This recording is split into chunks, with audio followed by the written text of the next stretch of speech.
Welcome to Influencers. Everyone that we speak to will be making a difference in some aspect of cycling or micromobility. Some will be unsung heroes and others people that you might already know. That might be the case today when I'm talking to Osher Günsberg. Osher is well known as a TV presenter, but as you'll see in this interview, he has a great passion and in-depth knowledge of all things cycling.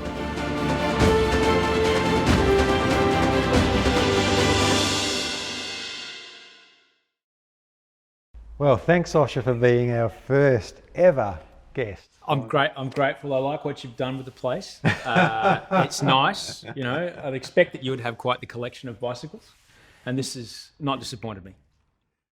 Very pleased to hear it. So, first question. Yes, sir. How did you become interested in cycling? Way back when you were a kid or whenever it was? Yeah, man. I think it was like most people. It was when I was a little kid. I had a first memory of was a tricycle with solid wheels. It was made of cast iron or something. It was not a light bike, dude, and fixie too. So had to do a lot of wheels feet off when you're going down the hills on that guy. That thing was awesome, but it was it was the summer of 1982, and then everyone got a BMX for Christmas. And, you know, we went from running around on the street to 3 days later, 14 kids just in a pack hooning through the streets of Brisbane. The feeling of being 8 years old and now being able to go further than my feet could carry me and not have to rely on my parents to get me somewhere was just amazing. All right. And to have the wind in my face, be riding with my friends and being able to explore the world beyond what I had previously been able to access, which was how far can you get before, you know, halfway between there and when the streetlights go off when you have to be home. You know, that's about as far as we could go. Yeah. And now we could go way, way, way further. And since then, I think there was a bit of a lull. And then I was doing overnight radio in Brisbane. I was about 22, 23, and I lived in an inner city suburb called Cooperoo. And I bought a bike to ride to work. So I'd get on the bike about, 11 o'clock, 11:15 p.m., ride to work, be on air by midnight, and then foolishly ride the bike home across the Story Bridge at 6:30 in the morning. Back then it was a bit tricky. The bike lanes weren't as good as they are now in Brisbane. But since then, I've just been really right into it. It took a big uptick in the early weeks of sobriety. I've been sober for 11 years now. And, I'm not alone in sober people who go, I've got all this time that I used to spend drinking and using. What am I going to do now? It's something that's a compulsive thing that I can just do over and over again. Cycling. So, I started really kind of this phase of my cycling has been about 10, 11 years now. And I love it. I'm just so grateful for every day I'm on a bicycle. It's the best. So tell me what your cycling life world looks like in these more recent years. I guess it changes depending on babies coming along. Well, absolutely. I'm a firm believer whenever you meet the significant other that you're going to either cohabitate with or spend a significant amount of time with, if you have a time-consuming hobby, you better be doing it when you meet him or her.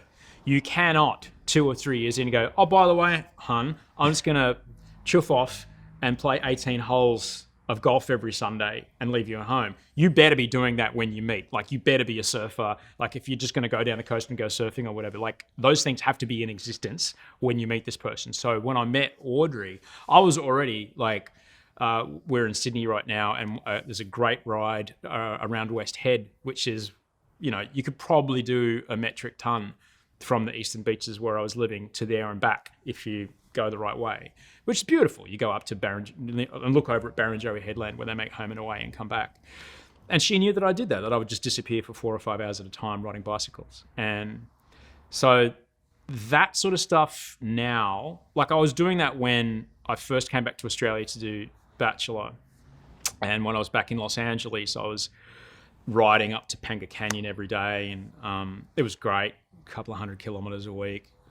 I don't know how many thousand feet of elevation, but it was brilliant fun. now that I'm a lot busier with work, and now, I'm a guy with a house and a mortgage and 2 kids, and so there's a lot less of that 4 or 5 hours away riding, which is where the virtual cycling really kicks in. I am so grateful for Zwift and my kicker and the Twitch community that I stream to when I'm riding, because I just wouldn't get riding in. It just wouldn't happen. We've got a toddler, you've got kids. When they're little, you can't just go see a honey, I'm off. But in the space of a nap, which is anywhere from an hour and a half to 2 hours long, if you're lucky, you can get on and really fang yourself on a trainer. If I didn't have the trainer, by the time I'd got my shoes on and I've charged everything, where's the LED? Oh, that one doesn't fit. Oh, it's the wrong one. The beat-on's mold. By the time you get on the road, you ride 4Ks, turn around and come back, and it's, I just don't have time for that. And so that's why I really now, I guess I cycle virtually more than anything at the moment, because I'm very busy with work. But there'll be time for getting out on the road again shortly. So you've lived in different cities. You've lived in Los Angeles, Sydney, Brisbane. I believe you were born in London but didn't live there for any length of time. Very, very long. But you studied in Amsterdam for a while? I did, yeah. I was this close to moving to Amsterdam. Yeah. I did a 18-month course there at a business school in Amsterdam, and I would spend 4 to 6 weeks at a time there over those 18 months. And it was just amazing. I don't have to tell you, it's the promised land. 40,000 kilometers of bike infrastructure.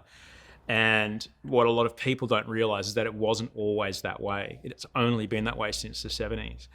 And it totally transformed the country. And it's just amazing. I was this close to moving there. And then I met Audrey and Georgia. I was like, okay, nothing's as good as these two fantastic humans. So I moved back to Australia. But I'm particularly fascinated with how the bike infrastructure came along in the Netherlands. You have this idea of, it's a Dutch bike, or the Dutch is always right, or it's always been that way. It wasn't. After World War II, the Netherlands had colossal economic turmoil, like a lot of Europe. It was just rubble. They had been occupied. They were stuffed. When prosperity started to happen and people started getting more economically prosperous, they started to buy cars, and it's a European country. It's like tiny little, horse and cart roads that had been tarmacked over, village squares, this sort of thing. So now a lot of traffic on roads that just didn't have the space for it. The village squares, which were once big open plazas for people, became car parks, because that's where all the shops in the villages were. Kids still love to ride bikes. So there's a lot of kids on bikes. As heaps more people started buying cars and driving around, it was horrible, Phil. I think like a child a week was getting hit and killed by cars. And the public were we cannot have this. Just kids dying. We need infrastructure. We have to have infrastructure. This is ridiculous. This is absolutely ridiculous. This was right around where in the early 70s there was the oil crisis. You can look up in your history books as to how or why it happened, but basically oil prices went through the roof. In an effort to combat the energy usage of the country, the Netherlands went, okay, we need to figure out how to ration this petrol. No one drives on Sundays. Whole country, no one drives on Sundays. So on Sundays, people were like, I guess we've got bikes, we'll ride around. And they started to rediscover their land, started to rediscover the streets, started to rediscover these beautiful plazas and go, actually, this is pretty cool. So it had this economic pressure from the oil being so expensive they couldn't drive, this incredible sudden realization that, this is beautiful when we ride around and we see each other, and it's a great way to get around. And how can we stop our kids getting killed on the streets? And that all kind of brought together, starting to build separated bike lanes for the bicycles in the Netherlands. And now it's 40,000 kilometers of bike infrastructure, separate bike lanes. And look, you just don't see overweight people on the streets of Amsterdam. You just don't. Because everyone rides everywhere, always. When I was there, I saw people as old as my mum in the mid-70s on bikes with their groceries. And you can't tell me it's not good for a country like ours that has a public health system, that ultimately it's the taxpayer that bears the burden of diseases that are caused by morbidities around not being physically active or not kind of getting out and about and seeing the world, that wouldn't be a benefit as well for our country.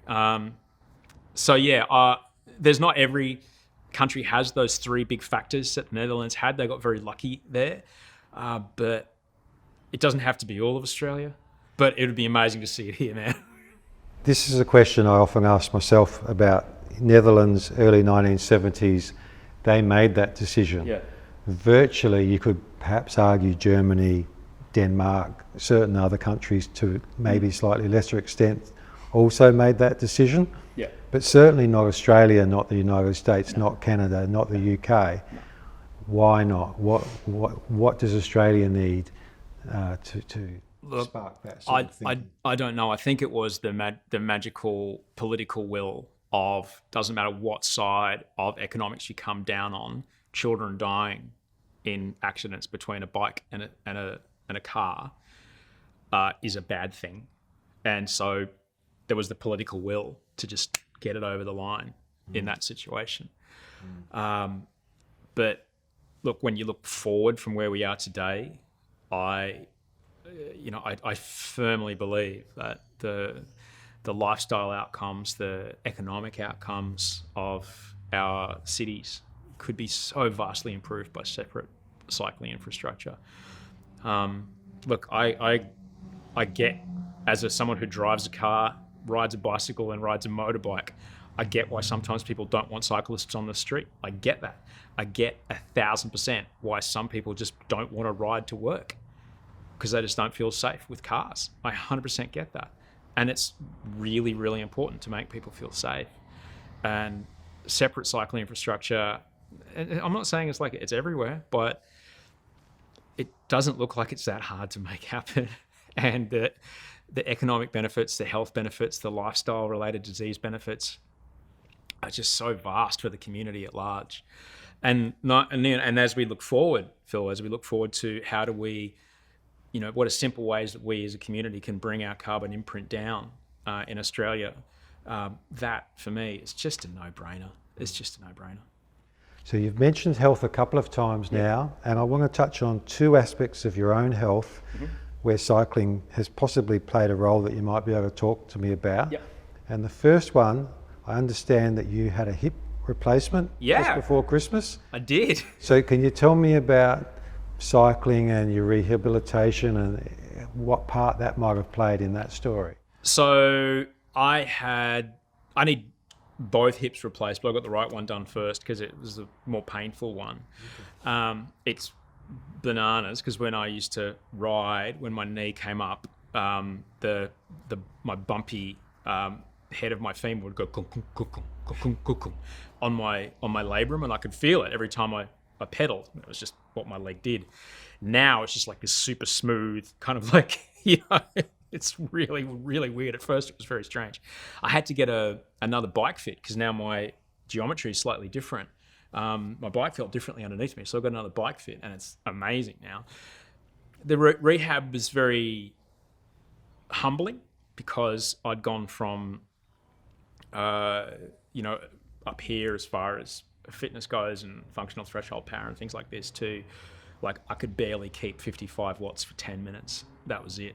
And I had to lie down for a day.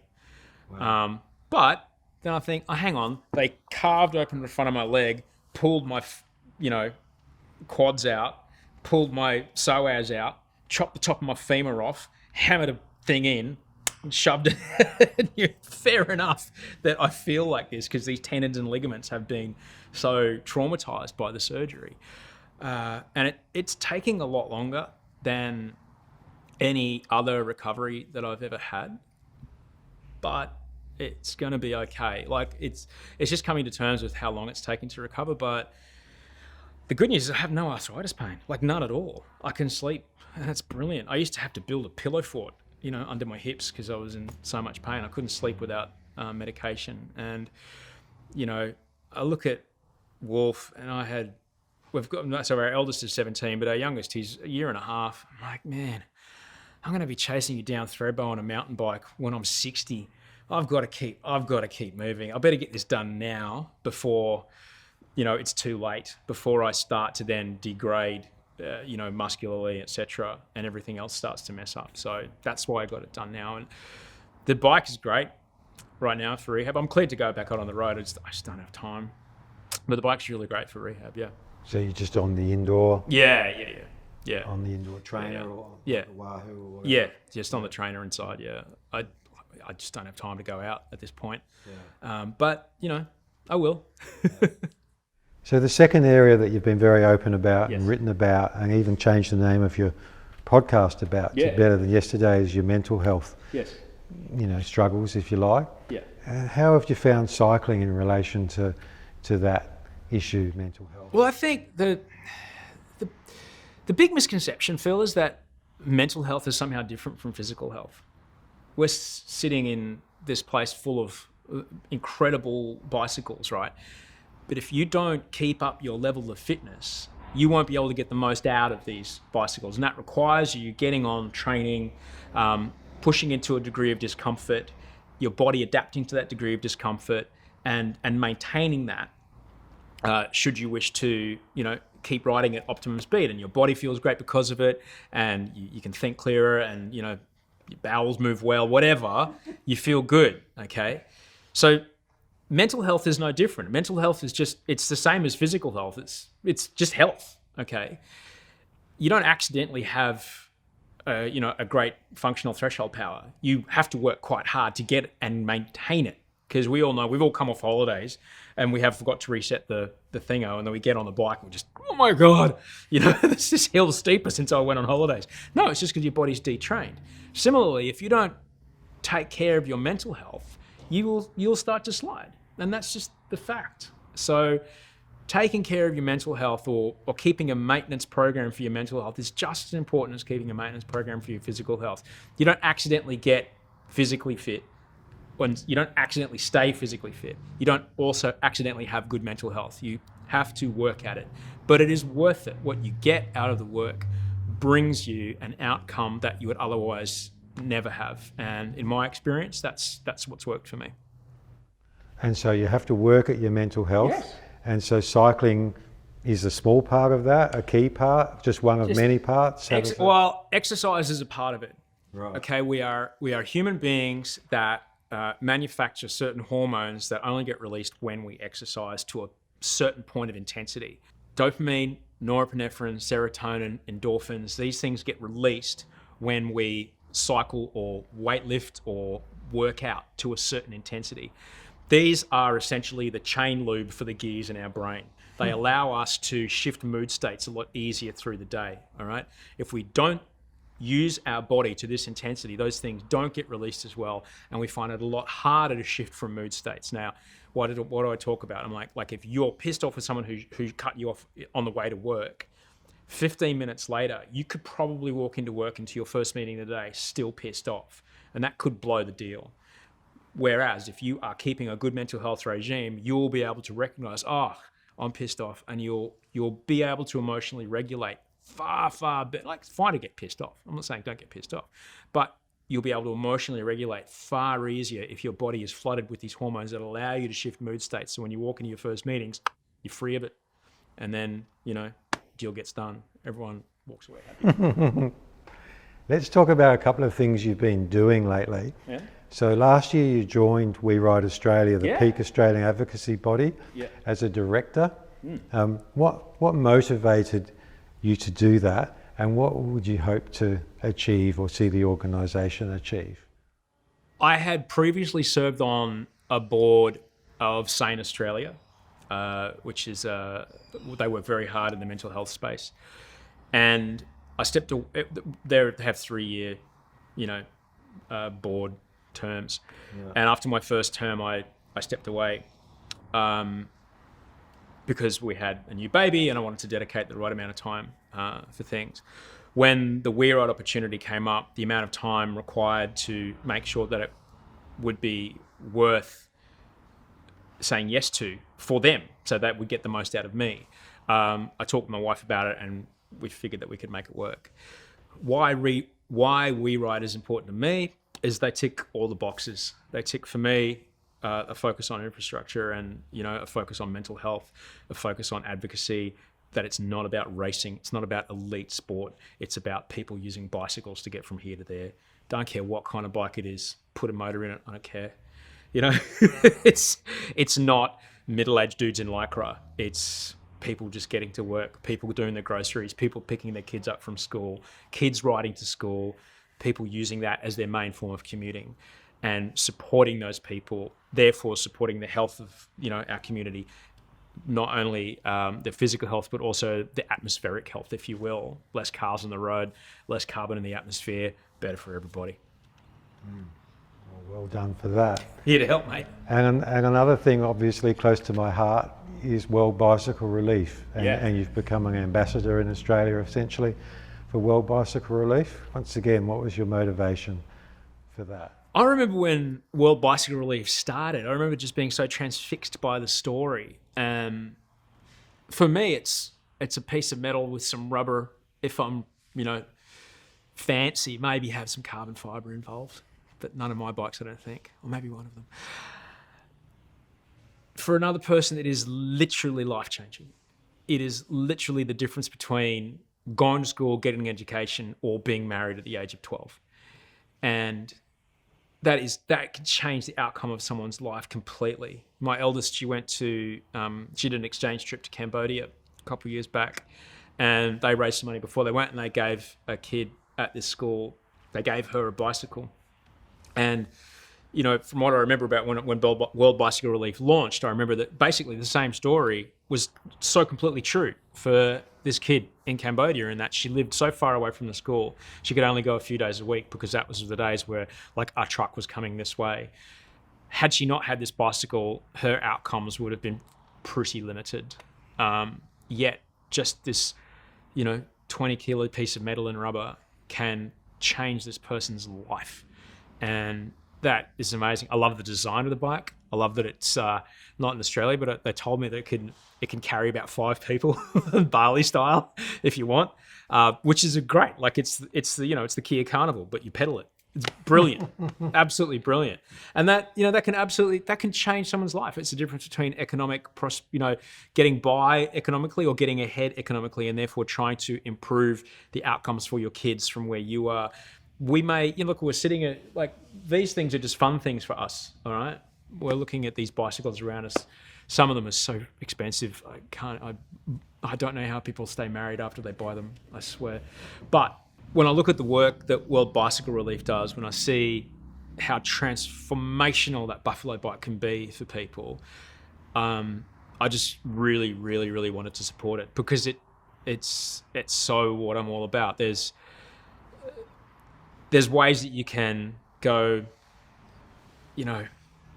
everyone should be on solar, or this, that, and the other, just giving a bicycle to someone is enough sometimes to change a person's life.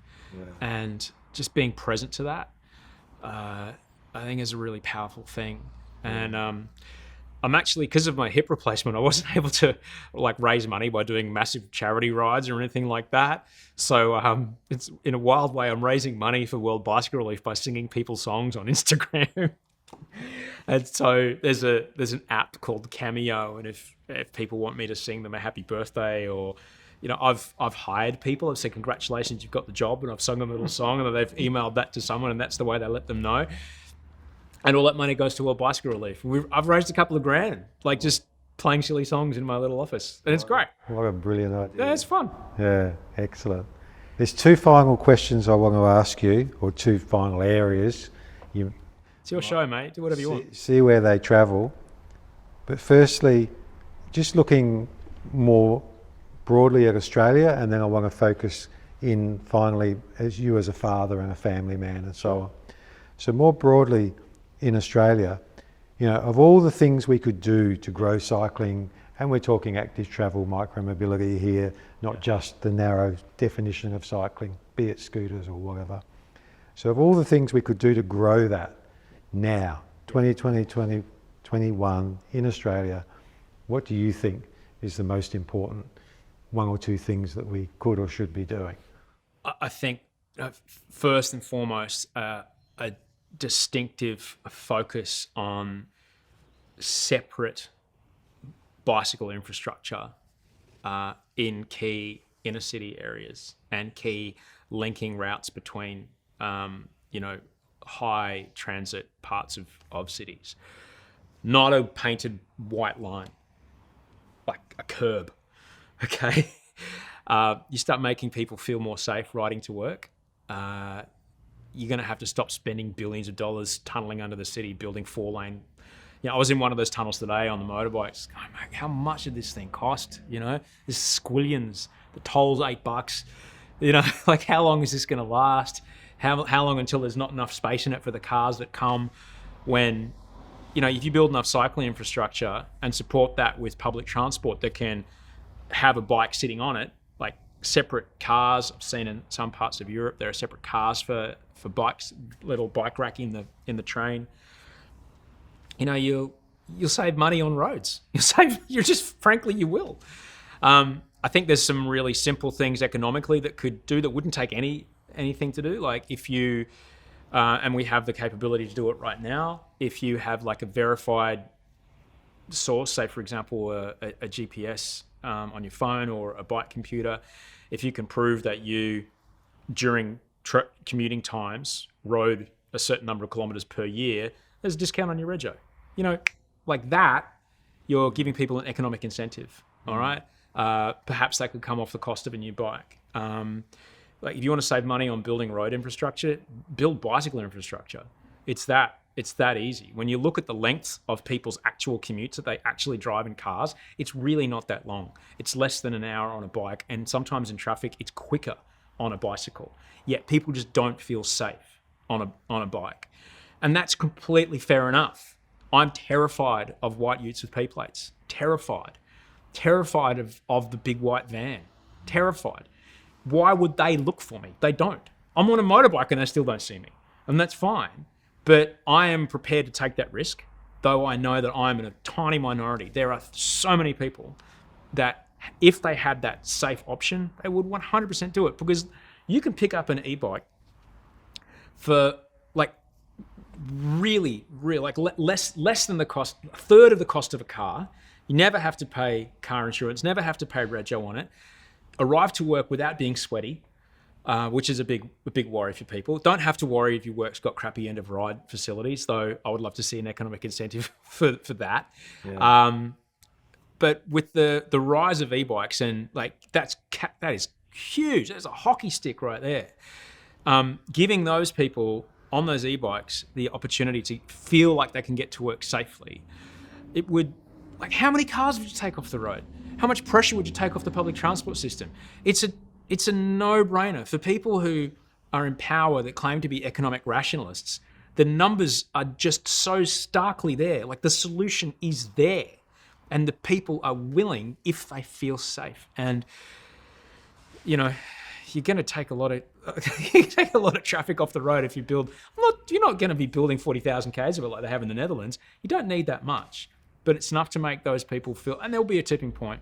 There'll be a tipping point when. So let's talk about that, the tipping point, and you as a family man. Yeah. And to take out Wolfie and Audrey out on the road. Yeah. What's it going to need? What's the threshold before you would feel comfortable to, or have you ever done that in the first instance? I've taken Wolfie out with me for sure. Yeah. But my wife's not a fan of that. Yeah. He's got the baby. You just put a baby on your shoulders, right? That's how you do it, isn't it? No, he's got a seat. Seats in front, but he's big enough now he has to get in the back, so I'm going to have to get one of those. Look, I see people in my neighbourhood, they have the cargo bikes with a big bench seat in the back. They've got the electric capability there, which is brilliant, which is a cracker for the neighbourhood that we live in, which is very limited parking, certainly in school zones and school zone times. I'd be very comfortable taking the kids to school like that. I don't know how comfortable my wife would be with me taking the kids to school like that, and that is totally fine. Unless everyone's cool with it, it's not going to happen, and I totally appreciate that. It would take a separate lane. It would take a separate lane. It's not hard to do. There'd be city councils that could, pop it in and, brag. look at what we've got.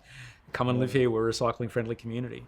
Your family's no different to the majority. Women are really the indicator species, or the canary in the coal mine, if you like, in terms of threshold of acceptability for risk when cycling. Would you agree with that? Well, because they are far smarter and far more clever when it comes to assessing what's a good or a stupid idea. Have like 3 neurons that jump together, and if I get 2 out of 3 and one of them ticks, well, that looks exciting, I'll do it. Hence why I own a motorbike. But I think Audrey has the ability to, kind of go, hang on a second here. Like, really, at tradie o'clock, you want to take the kids out on bikes when the boys are fanging to smoko. There's 3 blokes in the front of a crew cab, going through Tinder while they're trying to drive. They're not going to be looking for us, and that's not ideal. Nobody wants that. Those guys don't want that. They don't want to go through their life having hurt someone on a bicycle. Nobody want, like, as cyclists, I think. And look, please address all of your complaints to sendosheremail@gmail.com. I think cyclists can play victim to a point where people just write them off, and that's not helping anybody. All right? Like, think of the last time that someone said, oh my God, vegans, they never shut up about not eating meat. That's how you sound. Okay? That's how you sound, and you're turning people off. You just have to appreciate that if you're driving in a car and you hit a kid on a bike on the way to school, that's going to destroy the rest of your life. All right? And the person driving the car doesn't want that either. They don't want that either. So it's not just about protecting cyclists, it's about protecting people in cars from doing something like that accidentally. Nobody wants that.